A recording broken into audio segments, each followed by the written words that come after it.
महिला आरक्षण व परिसीमन पर संसद में टकराव के आसार, सरकार ऐतिहासिक कदम बता रही, विपक्ष पर सवाल उठा रहा।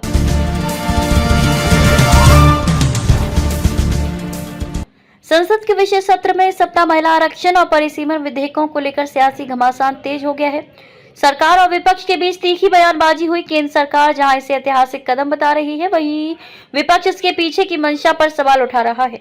कांग्रेस ने सरकार पर निशाना साधते हुए कहा, विधेयक का उद्देश्य स्पष्ट नहीं है और इससे संसदीय लोकतंत्र को नुकसान हो सकता है। पार्टी महासचिव जयराम रमेश ने आरोप लगाया कि सरकार की नीयत चालाकी भरी है। वहीं दक्षिण भारत के कई गैर बीजेपी मुख्यमंत्रियों ने परिसीमन के मुद्दे पर केंद्र के खिलाफ मोर्चा खोल दिया है।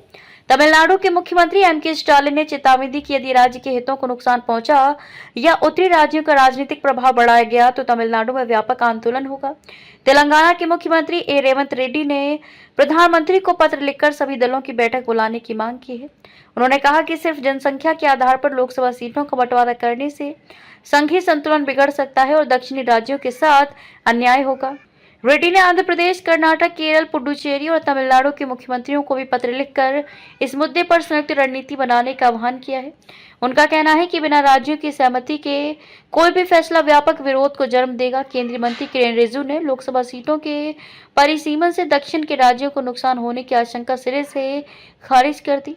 उन्होंने कहा, संविधान संशोधन विधेयक के तहत लोकसभा सीटों की संख्या बढ़ाकर अधिकतम 850 किए जाने से दक्षिणी राज्यों को लाभ होगा, क्योंकि निर्वाचन क्षेत्रों की संख्या में आनुपातिक वृद्धि की जाएगी। रिजिजू ने जोर देकर कहा, संविधान संशोधन विधेयक पूरी तरह से संतुलित, सुविचारित है और प्रत्येक समुदाय, क्षेत्रों और राज्य की आकांक्षाओं का ध्यान रखेगा। इसलिए इसकी आलोचना की कोई गुंजाइश नहीं है। अगर कोई नीतियों और कार्यक्रमों के संदर्भ में इसकी आलोचना करता है तो राजनीतिक क्षेत्र में ये पूरी तरह से समझ में आता है।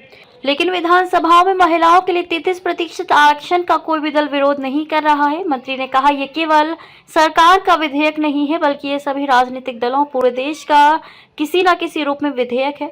उन्होंने विश्वास व्यक्त किया कि सभी दल एकजुट होकर महिला सशक्तिकरण के उद्देश्य का समर्थन करेंगे।